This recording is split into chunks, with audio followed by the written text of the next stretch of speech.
Bapak Ibu rahmati Allah, saya tunjukkan dialog luar biasa. Inilah bagaimana membangun generasi yang kokoh yang dicintai Allah SWT. Rasul sallallahu alaihi wasallam berdialog dengan anak ini umuran SD kita, anak SD. Kalau di kita anak SD hari ini. SD paling tinggi 12 tahun kan? Kurang lebih usianya. Rasul naik kendaraannya,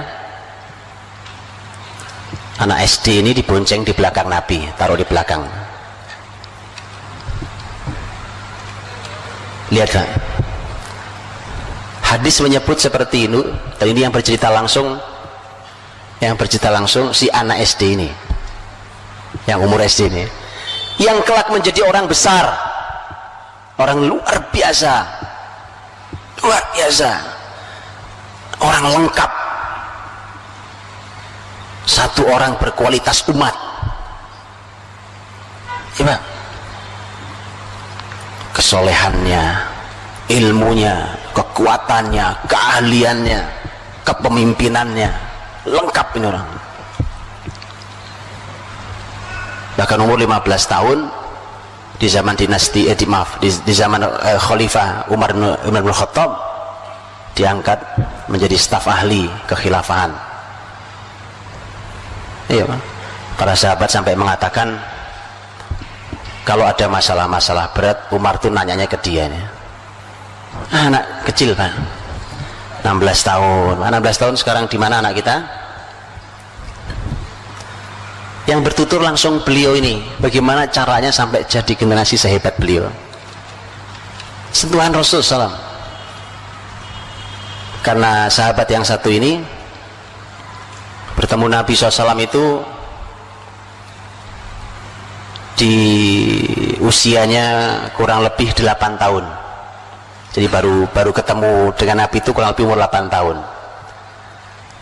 Bertemu hanya sampai umur 12 tahun karena Rasul wafat. Jadi sekolah zaman Nabi itu gak lama-lama Pak, cukup itu untuk mengawal negara. Sekolahnya cuma 4 tahun.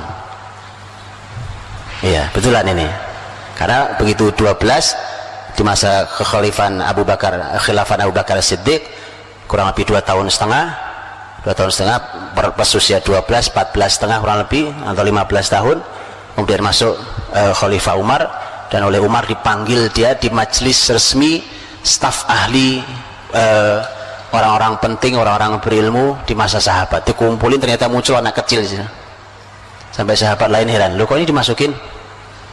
Kalau segini kita di rumah juga punya anak kayak dia.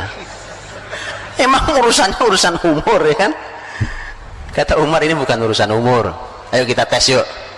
Dites sama Umar, kita uji yuk gitu. Nah, jadi luar biasa. Ini anak sekolahnya cuma 4 tahun sama Nabi, dilanjutkan sama Abu Bakar kurang lebih 3 tahun. Dah sekolah 7 tahun. Gimana, ada kurikulum sekolah 7 tahun luar biasa? Nah, sekolah kita lama banget, belasan tahun, pinter kagak, soleh enggak. Berarti kan ada yang salah Pak, ya kan? Berarti yang salah gitu loh. Ini sahabat betul, ini real, nyata.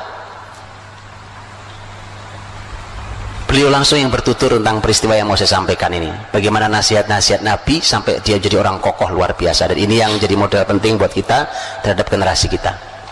Bagaimana akan mereka menjadi generasi yang kokoh dicintai Allah. Sahabat itu adalah sahabat mulia Abdullah bin Abbas radhiyallahu anhu, turjumanul Quran, habrul ummah. Abdullah bin Abbas radhiyallahu anhu yang menuturkan, kuntu radifan Nabi sallallahu alaihi wasallam yauman. Suatu hari aku ini diboncengi Nabi. Naik kendaraan, Nabi dibonceng di belakang. Masya Allah Pak. Ini pelajaran mahal. Sebelum kita bicara isinya tuh, ini luar biasa mahalnya. Kebayang nggak Pak hari ini orang tua nganterin anaknya setiap hari bolak-balik sekolah, karena betul kan? Ini pelajarannya nih, ya kan? Naik ojek sekarang. Masa bapaknya cuma jadi tukang ojek? Manfaatkan, pakai Nabi memanfaatkan momentum kapanpun untuk mendidik generasi. bahkan lagi naik kendaraan berdua, saatnya ngobrol berdua. Subhanallah, saya belum lama dialog sama seorang anak kecil, tertarik saya Pak, anaknya teman saya ya kan, anaknya ini laki-laki umurnya 5 tahun, memang sudah dididik Masya Allah. Suatu hari saya dengar anak ini ngobrol sama ibunya, saya dengar itu ya, ngobrol ibunya. Anak ini menceritakan, Bu, ayah tuh gini, ayah tuh bertekad maunya gini. Kata ibunya, enggak nak, kamu salah paham, itu bukan maksud ayah, bukan itu maksudnya. Enggak, bener begitu Bu, kan kalau ayah nganterin aku sekolah, ibu kan nggak ikut, aku kan ngobrol berdua sama ayah. Saya bilang keren, luar biasa ini, ayah keren Pak. Masa jadi ayah bisu Pak? Saya tahu Pak, kenapa sering bisu, kehabisan tema pembicaraan. Masa kehabisan tema Pak? Pertanyaan jangan itu lagi lah ke anak-anak ya kan. Gimana sekolahmu? Ada PR enggak? Udah makan belum? Sudah sholat? Kan nggak ada pertanyaan lain Pak. Subhanallah. Makanya orang tua harus belajar jadi orang tua, sehingga orang tahu apa yang dilakukan, punya target, hari ini ngapain, besok ngapain, tahun depan ngapain Pak.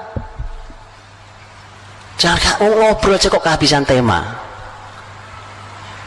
Ini makanya Bapak Ibu saya minta jangan dibiasakan ikut pelatihan Pak, kayaknya kita perlu pelatihan Pak supaya nggak kehabisan tema. Lah gitu aja kok pelatihan ya kan. Antum baca buku, baca kitab, antum ketemu tema banyak Pak. Iya Pak. Jadi itu momentum mahal, kebersamaan, apalagi berdua. Kalau umpamanya yang ngantar ibunya, sekali waktu yang ngantar bapaknya, kan anak kebersamaan dengan ibu dan kebersamaan dengan bapak itu masing-masing punya nilai yang berbeda rasanya kan, beda rasanya. Manfaatkan. Jadi bapak ketemu anaknya ya, ini ayah bicara dengan cara ayah, menanam sesuatu yang ingin ditanam oleh ayah pada anaknya. Ketemu ibu gitu, bicara dengan sesuatu yang ingin ditanam kebaikan itu pada anaknya dari ibunya. Kayak Rasul nih, Abdullah bin Abbas itu kan sepupunya, sepupu Rasul SAW, sepupu Rasul. Nah, kuntu radifan Nabi SAW yauman, suatu hari aku diboncengi Nabi. Berarti kurang lebih umur Abdullah bin Abbas saat itu, saya belum ketemu tahun berapa peristiwa ini, tapi berarti kisaran umur 8-12 tahun. Bapak Ibu, mari kita bayangkan anak kita, oke, umur 8-12, terus lihat bahasa yang dipakai Nabi, lihat, dan mari kita pelajari dan lihat. Kalau kita membayangkan gini, kok bahasanya ketinggian ya Pak, berarti ada yang salah pada anak kita Pak. Bahasa aja nggak ngerti, di antaranya karena ngerusak bahasa. Jadi hati-hati, merusak bahasa itu efeknya buruk sekali. Hati-hati Pak, bahasa buat mainan ya kan, ada kamus alay lah, ada apalagi yang lain, kamus gaul lah, merusak bahasa. Hati-hati Pak, jadi, dan itu membuat mereka tidak terbiasa untuk berbahasa dengan baik, tertata, rapi, memahami dengan bahasa yang tinggi. Yuk kita lihat ya, bayangkan 8-12 tahun, Bapak Ibu yang punya anak semur segitu, atau anaknya tetangga lah paling enggak ya, bayangkan 8-12 tahun. Oke, Nabi SAW berkata, ya gulam, nak, hei nak, ihfadillah yahfadka, jagalah Allah, Allah akan menjagamu. Lihat Pak Bu, Nabi tidak mengatakan jagalah agama Allah, karena kalimatnya ihfad Allah, ihfadillah. Ihfad artinya jagalah, Allah artinya Allah. Anak segitu sudah ngerti maksudnya apa. Artinya begini, anak seumur itu sudah paham Allah tuh nggak perlu dijaga, Allah itu yang jaga kita kok. Terus berarti dia langsung paham, oh berarti yang dimaksud adalah menjaga ajaran Allah, yaitu. Tapi bahasanya dalaman yang ini dibandingkan kalau dimunculkan kata jagalah ajaran Allah, jagalah perintah Allah, ya. jauh lebih kokoh dengan kalimat kalau secara bahasa Arab, jagalah Allah. Kalau jagalah Allah, Allah nggak perlu dijaga, Pak. Ihfadillah. Dan itu Masya Allah, Pak, itu dari sisi bahasa saja luar biasa. Dari sisi isi, ya kan, menjaga perintah Allah Subhanahu Wa Taala. Ihfadillah yahfadka. Nanti Allah akan menjagamu. Anak umur segitu sudah, ya Pak ya, 8-12 kira-kira. Anak umur segitu sudah diajari tentang pola balasan pahala dan pahala, balasan terhadap sesuatu. Harus begitu. Balasannya apa nih? Ayo nak, jagalah Allah, nanti kamu dapat 5.000 rupiah. Nggak ada. Walaupun sebenarnya pembahasan tentang memberikan anak hadiah berupa uang boleh, ya, tapi ada catatan berikutnya, ada catatan berikutnya ya. Tidak mutlak, kita bisa catatan berikutnya. Tapi kebiasaan kita membicarakan sesuatu, anak kalau bisa melakukan ini, kalau selalu balasannya adalah urusan dunia, itu tidak membuat mereka kokoh. Ayo nak, ini mau Ramadan, besok sahur kita mulai puasa ya. Anaknya bilang, dikasih apa nanti mah? Oke. Sekali lagi, memberi anak boleh, memberi anak boleh, tapi harus tahu caranya. Karena yang menjadi bahaya adalah ketika setiap amal yang muncul di kepala anak kita balasannya adalah dunia. Bukankah melakukan amal dengan harapan dunia adalah, kan? Betul? Riya? Kan riya itu kemusyrikan? Iya. Dan kemusyrikan itu yang membuat seseorang menjadi lemah. Jadi anak umur segitu harus sudah mulai diajak pembicaranya tentang Allah yang balas. Nah, apa balasannya tadi? Ihfadillah yahfadka. Allah akan menjagamu. Jadi kalau mau generasi kokoh itu gitu Bang, ajak mereka dialog tentang Allah. Kalau begini Allah yang ngasih balasan ke kamu nak, kamu akan dijaga Allah, kau akan dicintai Allah, kau minta apa saja Allah akan dengarkan kamu. Itu harus latih. Ini kalau mau anak kokoh gitu Pak. Ihfadillah tajidhu tujahak. Jagalah Allah. Diulangi lagi oleh Nabi, dikasih balasan kedua. Tajidhu tujahak. Kamu akan jumpai dia, kau jumpai Allah ada di hadapanmu. Loh kok bisa itu? Anak segitu sudah bisa diajak bicara bahasa yang dia paham, kan tidak real kan? Tidak real itu maksudnya tidak Allah ada di depan kita langsung ini kan? Dan Allah tidak bisa dilihat oleh hambanya. Di dunia ini Allah tidak bisa dilihat oleh hambanya. Berarti maknanya kan bukan makna betulan bahwa Allah ada kelihatan. Tidak apa ya? Berarti itu anak ngerti maksudnya. Ada di hadapanmu itu artinya kapan kamu perlu Allah ada buat kamu. Anak segitu bisa diajak ngomong dengan bahasa itu Pak. Enak ya? Enak Pak. Daripada antum nanti kalau punya anak ya udah ngomong setengah jam, ditanya anaknya pelonga, ngerti gak kamu? Gak ngerti ngomong apa sih ayah? Ini anak dipakai bahasa, lihat bahasanya ya kan? Makanya sekali lagi tolong jangan rusak bahasa Pak. Jangan dibiasakan anak kita merusak bahasa. Wallahi itu buruk sekali. Karena tidak ada kebesaran peradaban kecuali mereka yang memang punya bahasa. Betulan. Orang-orang besar selalu punya bahasa. Salah satu unsur yang harus dimilikinya. Tajidhu tujahak, ada di depanmu nak. Wa idza sa'alta fas'alillah. Nah, kalau kau mintanya sama Allah. Gimana nggak hebat anak-anak kayak Abdullah bin Abbas Pak. Jadi anak tuh oleh Abdullah bin Abbas itu oleh Nabi dikait kuatin, ditempel kuat pada Allah saja. Allah saja nak. Allah dan Allah gitu kan gitu. Dari tadi udah 3 poin Allah semua itu. Idza sa'alta fas'alillah. Kalau minta sama Allah lah. Wa idza sta'anta fasta'in billah. Kalau minta tolong sama Allah. Kau minta apa? Mintanya sama Allah. Coba anak itu kan, andai itu dibiasakan meminta Allah itu keren Pak. Saya kasih contoh aplikasi ya, ini contoh aplikasi. Suatu hari anak bapak ibu datang ke bapak, Pak, Bu, ini tadi tasku kesangkut, robek, minta tas baru dong. Oke, minta kan dia? Kenapa? Sekarang salah atau tidak? Kalau saya katakan minta sama Allah, nak, salah apa benar? Enggak salah. Nabi Musa, diriwayatkan Nabi Musa itu pernah berkata pada Allah, ya Allah, aku nih mau minta padamu tapi kok malu. Kata Allah, memang mau minta apa Musa? Kata Musa, karena yang aku minta sepele sekali. Aku cuma mau minta rumput untuk kudaku dan garam untuk makananku.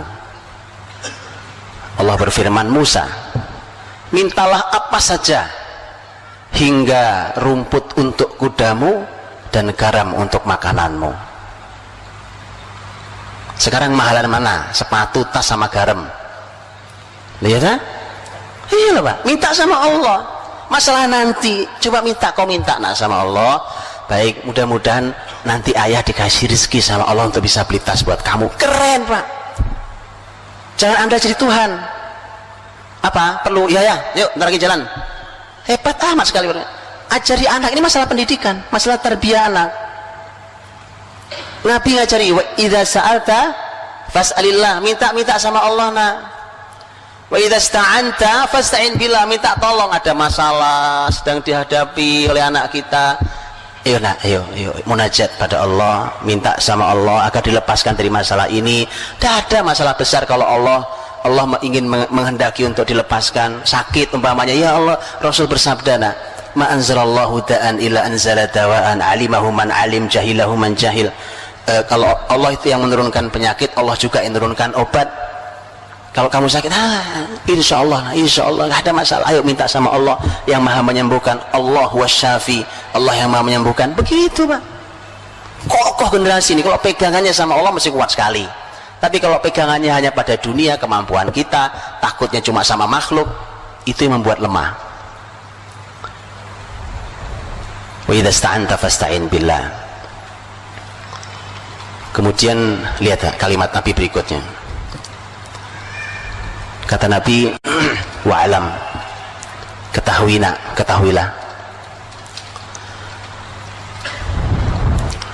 law ijtama'atil umma ala yanfa'u lan yanfa'uka illa bi syai'in qad katabahu Allahu lak.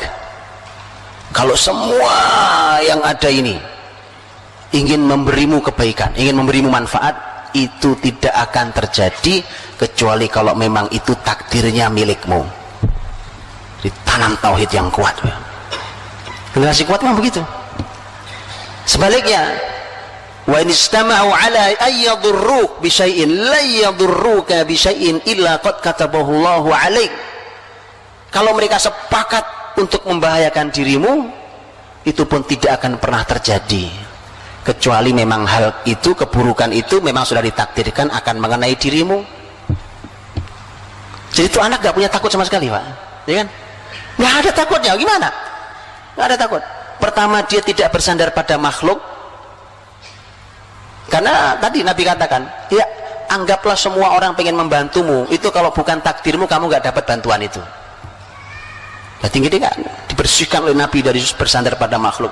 Sebaliknya sama, kalau mereka sepakat untuk mencelakai dirimu, nggak akan kejadian, nggak akan kena ke kamu. Orang generasi nggak punya rasa takut Pak. Kokoh sekali. Bayangkan tuh anak SD loh itu. Anak SD nasihatnya kayak gitu modelnya. Rufi'atil aqlam wa jaffatis suhuf. Pena sudah diangkat, lembaran-lembaran telah kering. Apa maksudnya Pak? Sudah jadi keputusan Allah, nggak mungkin diubah lagi. Dalam riwayat lain ada tambahan nasihat di peristiwa itu juga. Wa'alam anna an-nasr ma'as sabr. Ketahui, nak, sesungguhnya pertolongan Allah itu datangnya bersama kesabaran. Luar biasa ini Pak. Ini konsep hidup ya Pak. Anak SD diajari konsep hidup. Coba ayo, di mana sekolahnya? SD mana itu sekolahnya Pak? Luar biasa Pak. Diajari tentang konsep kemenangan itu dari Allah nah. Tapi dia datangnya bersama kesabaran. Saat kau sabar itu dekat dengan kemenangan, dekat dengan pertolongan Allah. Dia akan membangun kesabarannya. Baik, dengan itu maksudnya akan membangun kesabarannya. Dia akan bangun kesabaran karena berharap dapat pertolongan Allah. Wa alam anna nasr ma'as sabr.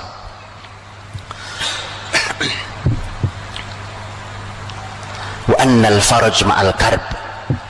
Dan solusi itu datangnya bersama kesulitan. Sedang sulit, yakinlah bahwa tidak lama lagi datang solusi. Tidak ada putus asanya ya kan? Nggak ada tuh generasi putus asa, lagi galau nih naik status ya.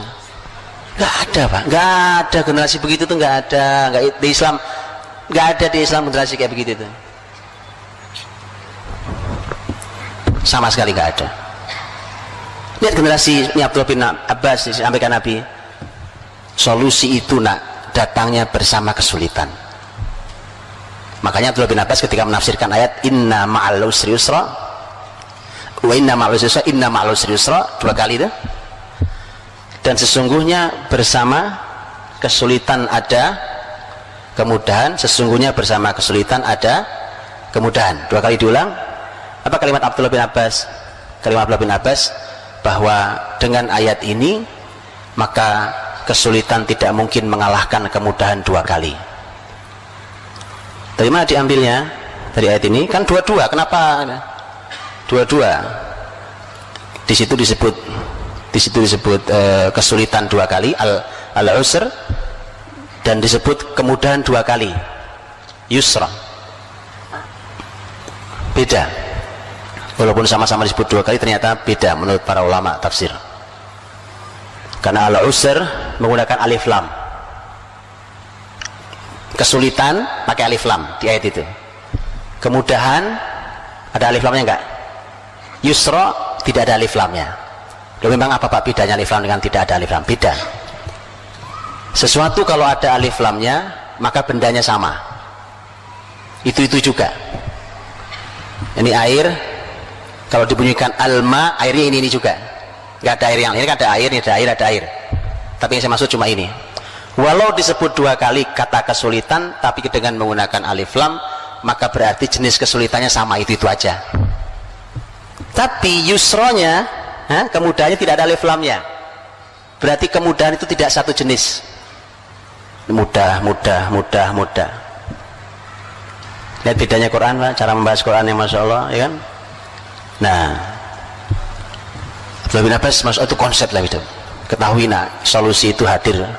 Wa alam anna an-nasr ma'as sabr wa al-farj ma'al karb wa anna ma'al usri yusra. Dan ketahuilah bahwa sesungguhnya bersama kesulitan ada kemudahan. Jadi intinya bagaimana Rasul SAW, saya cuma memberikan satu potret contoh tentang bagaimana hadir generasi yang dahsyat, yang luar biasa. Ternyata isi pesan menyampaikannya seperti ini ternyata modelnya. Padahal itu untuk anak lulusan, anak SD belum lulus usianya. Pantas mereka menjadi generasi yang luar biasa.